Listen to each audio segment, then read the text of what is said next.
Christmas time. I want to see some snow on the ground, baby. But there's a lot of stuff going to happen even more in the winter meetings for baseball. The winter meetings are right around the corner, and it's not going to be snowy over there because it's going to be held in the great San Diego. I did not think that Jacob deGrom would be the first big name off the board. I thought it was going to be Aaron Judge first, then Jake was going, and then everybody else. But last night, Jacob deGrom signed a $180 million contract for 5 years, and he's heading down to Texas, a team that seems to like spending money. Last year, spent about $302 million.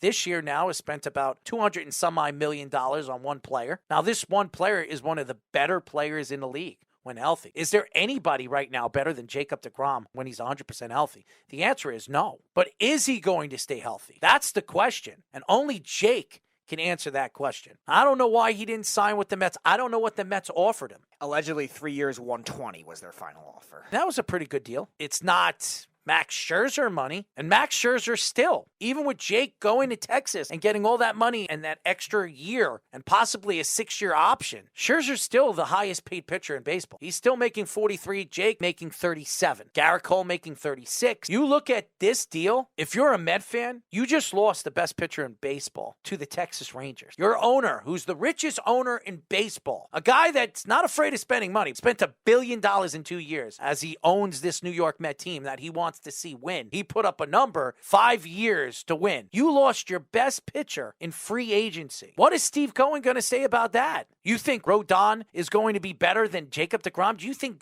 Justin Verlander is going to be better than Jacob deGrom? I like Justin Verlander. He won the Cy Young in the American League again this year. He is 40 years old when the season starts this year. He wants a 2 or 3 year deal. Would I give it to him? You have to now. If you can't get Rodon, which more than likely they won't, because everybody and their mother are going to offer him as much possible money they can give him because he's the best left-handed pitcher to go into free agency in about 5 years. Lefties don't grow on trees, buddy. I've heard all the Met fans. I can't wait until this offseason. We're going to get so many pieces. You just lost a big piece to your puzzle. I just don't understand why Steve Cohen didn't give him a counter offer. I think it was a terrible move by the Mets, and I think it's going to haunt the Mets. I think 3 years, 120 was definitely attainable to where the Mets are because they have to deal with Max Scherzer's contract too. And that would have been a $40 million average annual value, which is just short of Scherzer's. He's at 43. The Mets would have had to take on both those managements. So I think the Mets are trying to factor in, could they get a better combined value? Because if they gave him 5 years, 185, that's definitely a risk for somebody who is injury prone. Yes, he's the best pitcher in baseball when healthy. The fact that they had to manage all that in addition to other injuries too, because the Mets always have injuries, that's going to make it hard for them to be able to be a consistent contender. Now, what is the combined value? You talked about a couple of weeks ago with Aaron Judge too. If the Yankees could get other combined value and then go after a big fish in another free agency, unfortunately the Mets do not have the same level of prospects that the Yankees do, and the Mets are also bad at finding gems like the Yankees are. So the Mets are going to have to make this kind of thing work since they didn't pay deGrom. Now, I thought it was a little much for a 5-year deal that Texas gave them. They're not really in that kind of contending position. Maybe they're squeaking as the last wild card, but they're not a great overall team. The Mets are in trouble, and you're going to try to sell me that the Mets shouldn't be upset about this? I don't know what to say to you. They're definitely going to have their work cut out for them because Carlos Rodon is going to get a bidding war because he's the best lefty by far in this free agency market. There's a lot of teams that are willing to give him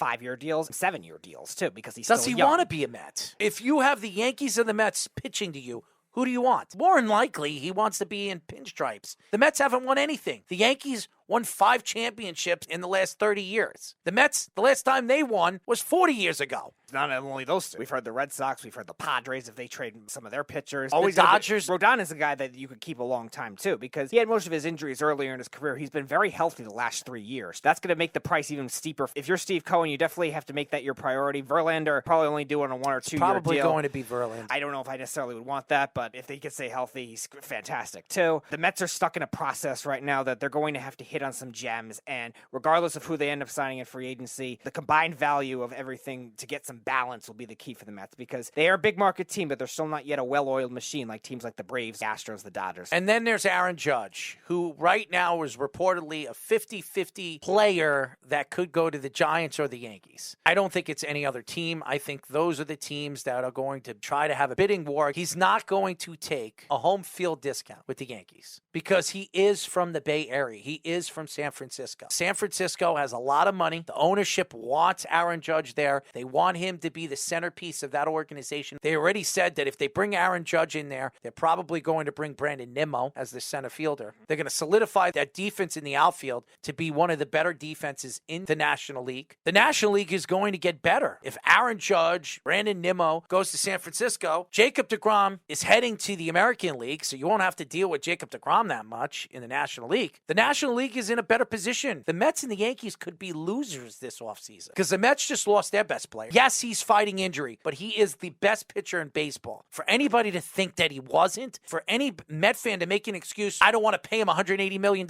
you're an idiot. It's Jacob deGrom. And if the Yankees lose Aaron Judge, he's one of the best players in the league and their best player, and he goes to the National League, the Yankees and the Mets would be losers this offseason, no matter what they do. And you talk about Hal Steinbrenner and Stevie Cohen, two of the richest owners in baseball. I don't want to see Aaron Judge go, but I don't want to see the Yankees overpay him. I don't want to see the Yankees give him 8 years where they put themselves in salary hell. Hal's going to say, I don't want to spend the extra money on this player, Ohtani, when he becomes a free agent, or a Soto, because I just gave Aaron Judge $380 million, and I have to wait until Giancarlo comes off our salary cap. Or we decide to trade one of these pieces like Gleyber Torres. The Yankees have a good farm system. They're one of the top 10 farm systems in baseball. Volpe could be up this year. Perezzo looks like he's a great defensive player. Could be the future shortstop. Maybe they've moved Volpe to second base and they trade Torres. They're probably going to lean towards their young players so they don't have to open up their pockets, especially if they have to pay Aaron Judge $350 million. Do I think he's going to the Yankees? No. Because if he was going to the Yankees, he would have taken the offer. I think he's waiting for San Francisco to give him a little bit of a boost, 20, 25 million. And off he will go. 8 years, $330 was their projected market value. Either one of the two things are going to have to happen. The Yankees will have to give him an extra year, maybe an extra incentive within the contract, or they're going to have to up it something like $340, which I don't know if Brian Cashman's going to want to do. He's not doing that. And the other thing he could try to do is maybe shorten the deal and with more average annual value, a 5 or 6 year deal with $45 million a year, with the Yankees having more backloaded contracts with Garrett Cole and Giancarlo Stanton later. I don't know if they're going to be able to do that kind of thing either. Now, Garrett Cole has an opt-out, continues to regress. Maybe they get out of that contract, but Stanton still has 7 more years, even if they do make him a DH. So the Yankees, yes, they have the prospects, but they're still in a tough predicament. Where do they want to spend that money? I think the Yankees should trade. I do not believe they should bring back Aaron Judge. I think they should wait until next year's offseason. There is a ton of good players that are going to be available. You have Soto, Ohtani, talking about two of the best players in the league. Ohtani, who really hasn't played in the playoffs. We don't know what he is in the playoffs. Soto is a playoff player. But imagine Ohtani with his popularity in a New York market. Oh my God, the Yankees would love that. Ohtani and Soto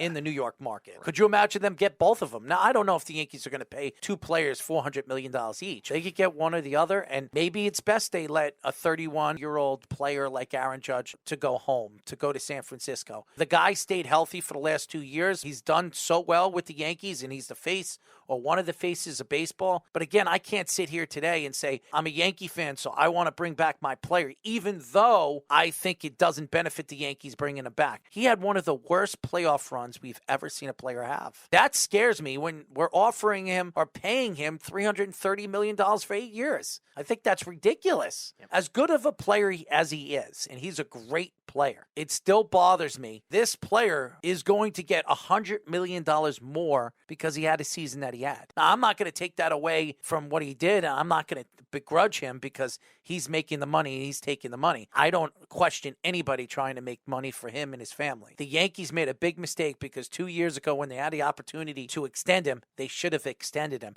And now they put themselves in a bad situation where now they have to overpay somebody that isn't probably worth the 8 years, because maybe in the next 4 years he'll be one of the best hitters in baseball. He stays semi-healthy. But after that, 4 more years, you're paying a guy that's not going to be healthy. He's not going to play in the outfield. He's probably going to be an everyday DH. That is not worth $300 million. I said the same thing at the time about Pete Alonso. I wanted the Mets to get his extension done right away 2 years ago, like the Braves are doing with their young players and several other teams. It's the new wave of the league, and that's why they have a lot of money, the Braves, and the Mets are right on the brink of the luxury tax. I believe Aaron Judge before Christmas will be either a Yankee or a Giant. Jacob deGrom made his decision. First domino to fall. I thought it was going to be Aaron Judge. Everybody thought it was Aaron Judge. I thought it was going to be Verlander. But now that deGrom fell, I believe now it's going to be Judge, then it'll be Verlander and Rodon. Everybody is going to fall into place right after the winter meetings. The Mets are going to have to make a splash. Maybe they go after Verlander and Rodon. You lost the best pitcher in baseball to one of the worst teams in baseball. That tells you a lot about how bad this weekend has become for the New York Mets, being outbid by a team that doesn't have anywhere close to the money that your owner has.